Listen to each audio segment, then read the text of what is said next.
നമസ്കാരം. American വ്യവസായിയും Donald ട്രംപിന്റെ വിശ്വസ്തനുമായ Elon മസ്കിന്റെ ഉടമസ്ഥതയിലുള്ള ഇന്റർനെറ്റ് സേവന കമ്പനിയായ സ്റ്റാർലിങ്ക് ഇന്ത്യയിലേക്ക് ബിസിനസ് വ്യാപിപ്പിക്കാൻ എത്തുന്നുവെന്ന വാർത്തകൾ സജീവമായിരിക്കുകയാണ്. ഇതിനിടെ സാറ്റലൈറ്റ് ബ്രോഡ്ബാൻഡ് സേവന ലൈസൻസ് ലഭ്യമാക്കുന്നതിനുള്ള ഇന്ത്യയുടെ സുരക്ഷാ നിബന്ധനകൾ അംഗീകരിക്കാൻ തയ്യാറായിരിക്കുകയാണ് സ്റ്റാർലിങ്ക്. ഇതോടെ സ്റ്റാർലിങ്കിന് ഇന്ത്യയിലേക്ക് പ്രവർത്തനം വ്യാപിപ്പിക്കാനുള്ള അനുമതി അധികം വൈകാതെ ലഭ്യമാകുമെന്ന അനുമാനത്തിൽ എത്തിച്ചേരാനാകും. അതേസമയം ഈ വിഷയത്തിൽ ജിയോ, എയർടെൽ, വോഡഫോൺ ഐഡിയ അഥവാ VI തുടങ്ങിയ ടെലികോം ഓപ്പറേറ്റർമാരുടെ എതിർപ്പ് ശക്തമായിരിക്കുകയുമാണ്. സാറ്റലൈറ്റ് ബ്രോഡ്ബാൻഡ് സ്പെക്ട്രം ലേലത്തിന് പകരം അലോക്കേഷൻ രീതിയിൽ വിതരണം ചെയ്യുമെന്ന് കേന്ദ്ര വാർത്താവിനിമയ മന്ത്രി ജ്യോതിരാദിത്യ സിന്ധ്യ അടുത്തിടെ പ്രസ്താവന ഇറക്കിയിരുന്നു. US തിരഞ്ഞെടുപ്പിൽ ട്രംപ് വിജയത്തിലെത്തിയതോടെ ഈ പ്രസ്താവനയിലെ സൂചനകളെക്കുറിച്ച് ഇന്ത്യൻ ടെലികോം മേഖലയിൽ ചൂടുപിടിച്ച ചർച്ചകൾ നടന്നു വരികയാണ്. ഈ തീരുമാനം മസ്കിന് അനുകൂലവും ജിയോ, എയർടെൽ തുടങ്ങിയ ഇന്ത്യൻ ഇന്റർനെറ്റ് സേവനദാതാക്കളായ കമ്പനികൾക്ക് വൻ തിരിച്ചടിയുമാണ്. പുതിയ തീരുമാനം പുനഃപരിശോധിക്കണമെന്ന ആവശ്യമുയർത്തി റിലയൻസ് ട്രായിയെ സമീപിച്ചു കഴിഞ്ഞെന്ന റിപ്പോർട്ടും പുറത്തുവരുന്നുണ്ട്. ലോകത്തിന്റെ ഏതു മുക്കിലും മൂലയിലും ഇന്റർനെറ്റ് ലഭ്യമാക്കുക എന്ന ലക്ഷ്യത്തോടെ ഇലോൺ മസ്കിന്റെ ഉപഗ്രഹ കമ്പനിയായ സ്പേസ് എക്സ് വിക്ഷേപിച്ചിരിക്കുന്ന ഒരു കൂട്ടം ഉപഗ്രഹങ്ങളാണ് സ്റ്റാർലിങ്കിന്റെ പ്രവർത്തനത്തിന് അടിസ്ഥാനം. ഇക്കഴിഞ്ഞ സെപ്റ്റംബറിലെ കണക്കനുസരിച്ച് ഭൂമിയോട് അടുത്ത് സ്ഥിതി ചെയ്യുന്ന 6246 ഉപഗ്രഹങ്ങളാണ് സ്റ്റാർലിങ്കിനായി പ്രവർത്തിക്കുന്നത്. ഇത് 42,000 ഉപഗ്രഹങ്ങൾ അടങ്ങിയ മെഗാ കോൺസ്റ്റലേഷൻ ആക്കി മാറ്റുക എന്നതാണ് മസ്കിന്റെ അടുത്ത ലക്ഷ്യം. നിലവിലെ ഉപഗ്രഹ സംവിധാനത്തിലൂടെ കേബിളുകളിലൂടെ ലഭിക്കുന്നതിനേക്കാൾ 10 മടങ്ങ് വേഗതയിൽ ലോകത്തെവിടെയും ഇന്റർനെറ്റ് ലഭ്യമാക്കാൻ സ്റ്റാർലിങ്കിന് സാധിക്കും. ഇതിനായി കേബിളിന്റെയോ മൊബൈൽ ടവറുകളുടെയോ ആവശ്യമില്ല. ഒരു ഡിഷ് ആന്റിനയുടെയും വൈഫൈ റൗട്ടറിന്റെയും ആവശ്യമേ വേണ്ടിവരുന്നുള്ളൂ. ഇങ്ങനെ 25 മുതൽ 200 Mbps വേഗതയിൽ നെറ്റും കിട്ടും. 100ഓളം രാജ്യങ്ങളിൽ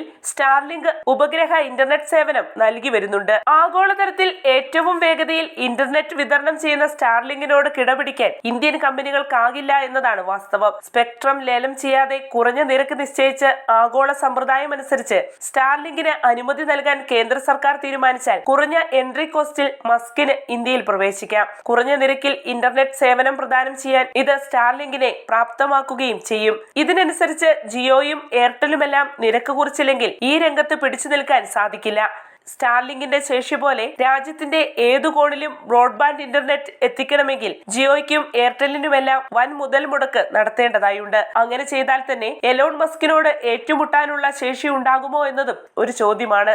ഇന്റർനെറ്റ് ഉപയോക്താക്കളുടെ വിവരങ്ങൾ ഇന്ത്യയിൽ തന്നെ സൂക്ഷിക്കണമെന്നും അന്വേഷണ ഏജൻസികൾ ആവശ്യപ്പെട്ടാൽ പങ്കിടണമെന്നതടക്കമുള്ള നിബന്ധനകൾ അംഗീകരിച്ചാൽ മാത്രമേ ടെലികോം മന്ത്രാലയത്തിന്റെ സാറ്റലൈറ്റ് ലൈസൻസ് അനുമതി സ്റ്റാർലിങ്കിന് ലഭിക്കൂ. 2022 ഇതിനായുള്ള global mobile personal communication by satellite service അഥവാ GMPCS ലൈസൻസിന് സ്റ്റാർലിങ്ക് അപേക്ഷിച്ചെങ്കിലും സർക്കാർ അനുവദിച്ചിരുന്നില്ല. തുടർന്ന് ഈ കമ്പനി Indian National Space Promotion and Authorisation സെന്ററിന്റെ അനുമതിക്കായി അപേക്ഷ നൽകിയിരുന്നു. ഈ അപേക്ഷയും കൂടുതൽ പരിശോധനകൾക്കായി മാറ്റിവെക്കുകയാണ് ഉണ്ടായത്. ഇന്ത്യ മുന്നോട്ട് വച്ചിരിക്കുന്ന നിബന്ധനകൾ സ്റ്റാർലിങ്ക് അംഗീകരിച്ചതോടെ അധികം വൈകാതെ തന്നെ ഇത് സംബന്ധിച്ച ധാരണാപത്രത്തിൽ ഒപ്പുവെച്ചേക്കുമെന്നതാണ് വിവരം. തുടർന്ന് ഇന്റർനെറ്റ് സേവനങ്ങൾ നൽകുന്നതിനുള്ള ട്രയൽ സ്പെക്ട്രം അനുവദിക്കുന്നതിലേക്കുള്ള നടപടികളിലേക്ക് സർക്കാർ കടക്കും. നിലവിൽ ഇന്ത്യൻ ഇന്റർനെറ്റ് മേഖല വൻ കുതിപ്പിലാണ്.